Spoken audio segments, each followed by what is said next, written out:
Hello Internet, and today's video is going to be another book opinion. Those videos in which I tell you my opinion on a book, and today's book is going to be These Shallow Graves by Jennifer Donnelly.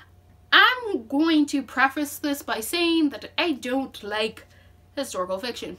It's not a thing that I go for, yet for some reason I happen to have more than a few historical fiction books. I don't know how it happened. Actually, I do. I bought them, but I don't know how this happened.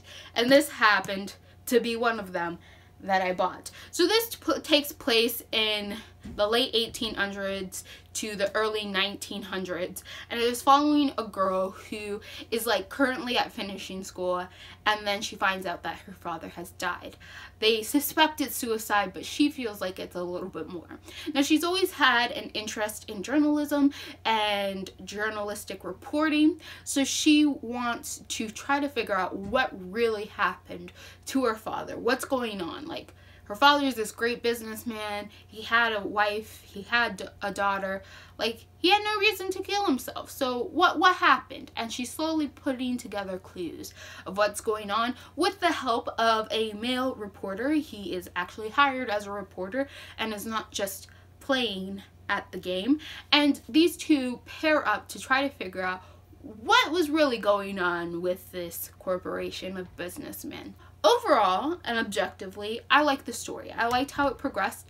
I liked seeing this girl try to figure this out. She was very much an amateur and she was very much naive, but she was trying her hardest, and I liked how she was a smart, intelligent person even though she was very ignorant of the wider world, and that she had a temper sometimes, and that she was just I know things, I can know things, and she was just sort of tired of people telling her that she shouldn't be allowed or that women can't be allowed. Not to say that she was so much like a social justice warrior, but she knew when she saw injustice and she was tired of it happening to her.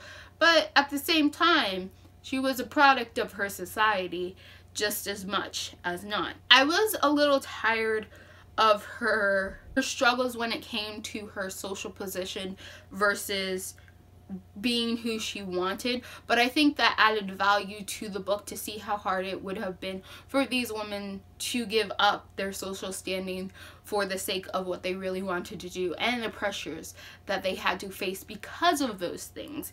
Now, while personally I couldn't empathize or connect to her because I was just choose the boy you love already and be happy, because there's more to life than being rich, and you'll probably be happier if you do the thing that makes you happy rather than worrying about monetary materialism.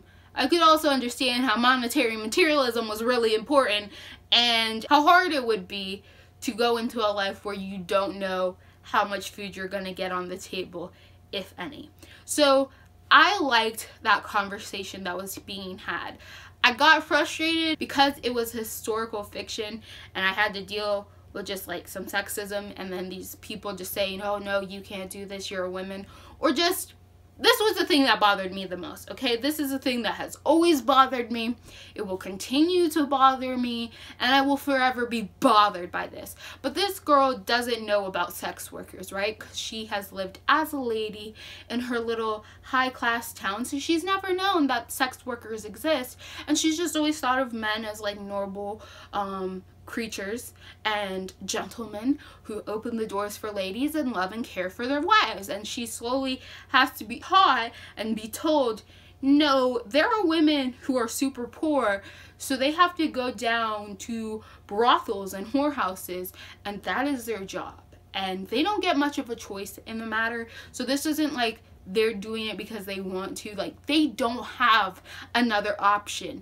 And she's left ignorant of all of these things, and no one really wants to tell her because, ooh, she's a girl, she can't handle the realities of life. And I'm men who visit those brothels, who do you think you're sleeping with?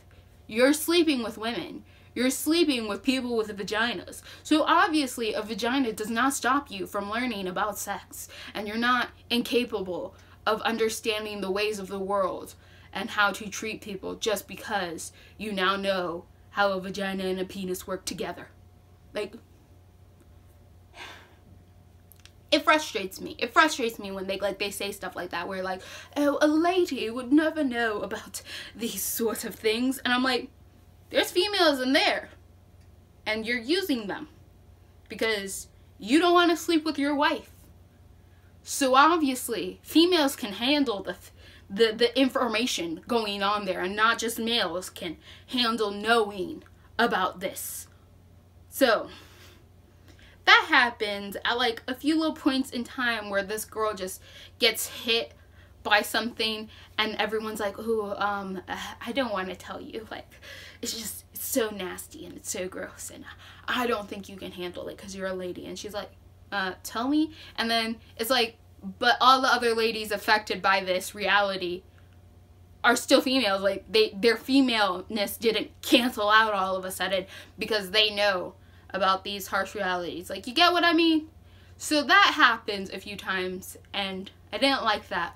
But like, overall, plot-wise, this being about a girl who's trying to figure out who she is, figuring out this mystery, all of that's interesting. I like the paths that the mystery took. I liked how it was like she was just determined to be this journalist, and that was an interesting story. The romance and that was okay. It was really, like, personally, I felt it dragged on because I was just really tired of her trying to figure out whether or not she wanted to marry the man she loved or just some high-class uppity person so that she could keep to the standard. And then by the end of the book, why I liked the end of the book was because her not making a decision in a fashionable manner really hurt her, and it hurt other people. And she needs to realize that she can't just play around with people's hearts, because you hurt other people when you decide you can't make a decision because it's too hard for you. So this book was pretty interesting. If you're into historical fiction, if you're into like early industrialized America, you'll probably like this book.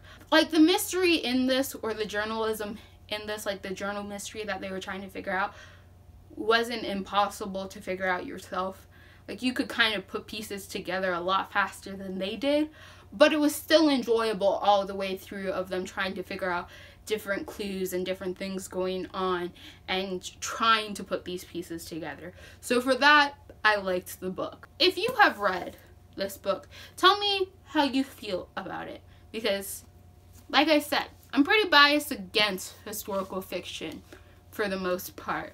So it's really hard to please me in this genre.